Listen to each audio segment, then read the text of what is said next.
मैं आपके माध्यम से इस सदन में प्रस्तुत जन विश्वास विधेयक 2026 पे अपनी बात रखने के लिए खड़ा हूं। इस विधेयक में 23 मंत्रालयों के 79 केंद्रीय कानूनों को 78(4) प्रावधानों में संशोधन कर ईज ऑफ डूइंग बिजनेस के लिए 717 छोटे अपराधों को अपराध की श्रेणी से बाहर किया गया है। भारत में सभापति जी धारणा है कि अमीर लोग कानून का मजाक बनाते हैं और गरीब कानून की चक्की में पिसता है। आज आपके पास सरकार पे मौका था कि आप इस धारणा को बदलते, लेकिन आपने इसको और पुख्ता कर दिया। मैं स्पष्ट करना चाहता हूं कि हम सुधारों के विरोध में नहीं है, लेकिन हम ऐसे किसी सुधार का विरोध अवश्य करते हैं जो जवाबदेही को कमजोर करता है और कानून के डर को खत्म करे और समाज में असमानता बढ़ाए।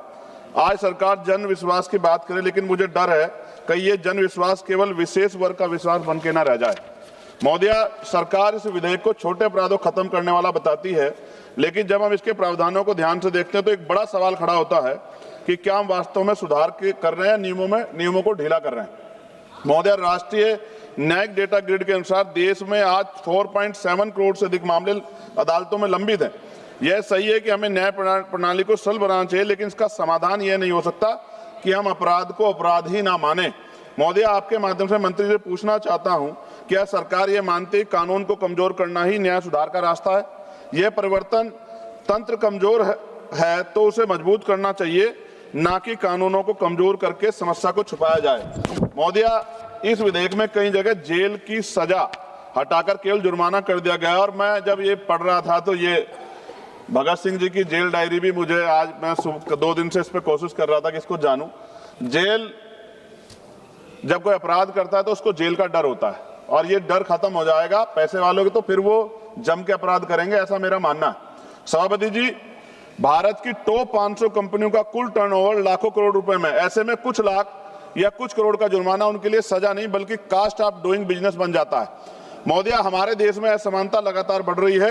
ऑक्सफाम की रिपोर्ट के अनुसार भारत की टॉप 1% आबादी के पास देश के लगभग 40% संपत्ति है, जबकि नीचे के 50% के पास बहुत ही सीमित संसाधन है। ऐसे में यदि सजा केवल जुर्माना रह जाए तो गरीब के लिए यह सजा होगी, अमीर के लिए सुविधा बन जाएगी।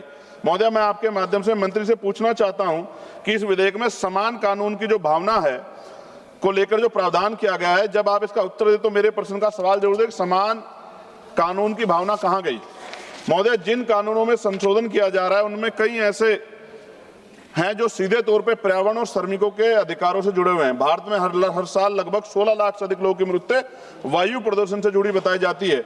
एनसीआरबी के अनुसार हर साल हजारों श्रमिक कार्यस्थल दुर्घटनाओं के शिकार होते हैं। ऐसे में यदि इन क्षेत्रों में सख्ती कम की गई जाती है तो इसका सीधा असर आम नागरिकों और मजदूर वर्ग पे पड़ेगा। क्या सरकार यह स्पष्ट करेगी कि पर्यावरण उल्लंघन अब केवल जुर्माने से निपटाए जाने वाला अपराध बन जाएंगे? महोदय, सरकार कहती है कि भारत 2014 के 142वें स्थान से और 2020 में 63वें स्थान तक पर पहुंचा।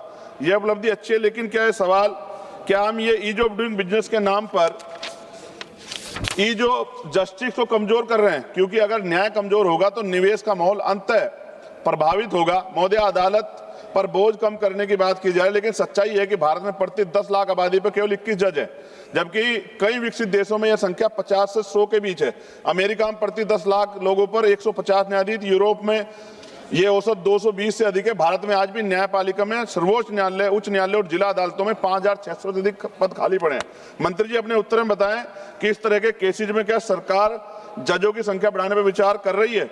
महोदय, विश्वास नाम बदलने से नहीं बल्कि व्यवस्था से आता है। जब कानून का डर खत्म होगा तो विश्वास नहीं, अविश्वास पैदा होगा। विश्वास कानून में मजबूती से आता है, ना कि उसकी कमजोरी से। महोदय, मैं माननीय मंत्री से अपने जवाब में वो बताएं मुझे, क्या सरकार ने कोई अध्ययन किया है कि इस विधेयक के बाद नियम उल्लंघन बढ़ेंगे या नहीं? क्या बड़े कॉर्पोरेट के लिए जुर्माना कास्ट ऑफ बिजनेस बन जाने का खतरा नहीं है? क्या सरकार ये गारंटी देती है कि पर्यावरण और श्रमिक कानूनों में सख्ती कम नहीं होगी? महोदय, विपक्ष केवल आलोचना नहीं करता, मेरे को सुझाव भी है, समाधान भी है। बार बार उल्लंघन करने वालों पर सख्त दंड, जुर्माने को टर्नओवर पर आधारित किया जाए, पर्यावरण और श्रमिक कानूनों में सख्ती बरकरार रखी जाए और न्यायपालिकाओं में जजों की संख्या बढ़ाई जाए। महोदय, यह विधेयक एक महत्वपूर्ण विषय को छूता है, लेकिन इसकी दिशा और प्रभाव को लेकर गंभीर चिंताएं हैं। आप कानून का डर खत्म करके विश्वास नहीं बना सकते। विश्वास तभी बनेगा जब ये न्याय सभी के लिए समान होगा। और अंत में केवल मैं इतना ही कहना चाहता हूं, कानून अगर कमजोर होगा तो व्यवस्था डगमगाएगी, और व्यवस्था डगमगाएगी तो जनता का विश्वास टूटेगा। मैं इस विधेयक का विरोध करता हूं, लेकिन मंत्री जी को मैं ये कहना चाहता हूं, अगर वो हमारे सुझाव पे काम करेंगे तो ये अंत है। जैसे बाबा साहब ने कहा था कि संविधान कितना भी अच्छा क्यों ना हो, चलाने वाले हाथ अच्छे नहीं होंगे, उनकी नीयत अच्छी नहीं होगी, उनकी नीति अच्छी नहीं होगी, तो अंततः संविधान बुरा साबित होगा। और संविधान कितना भी अच्छा, कितना कैसा भी क्यों ना हो, अगर चलाने वाले हाथ अच्छे होंगे, उनकी नीति अच्छी होगी, उनकी नीयत अच्छी होगी, तो अंततः संविधान अच्छा साबित होगा।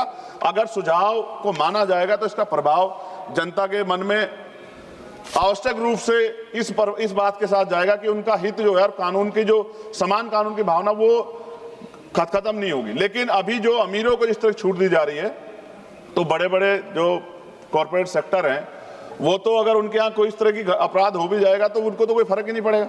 तो इससे क्या कानून, मजदूरों के अधिकार, गरीबों के अधिकार बच पाएंगे? अब जैसे हमारे सम्मान साथी कह रहे थे सभापति महोदय की जो ड्रग्स है, नकली जो दवाइयाँ, मैं खत्म करूंगा सभापति जी, जो नकली दवाइयाँ हैं, आप महसूस करके देखिए, सिर्फ चंद पैसों के लिए मिलावट हो रही है, जहर बेचा जा रहा है चंद पैसों के लिए, सिर्फ अपना व्यापार बढ़ाने के लिए। क्या इससे गरीबों की जिंदगी खतरा नहीं होगा? क्या सरकार इस तरफ सोच रही है? तो मेरा आपसे आग्रह है कि सरकार इस पर सोचे, और आपने मुझे अवसर दिया, धन्यवाद। जय भीम, जय भारत।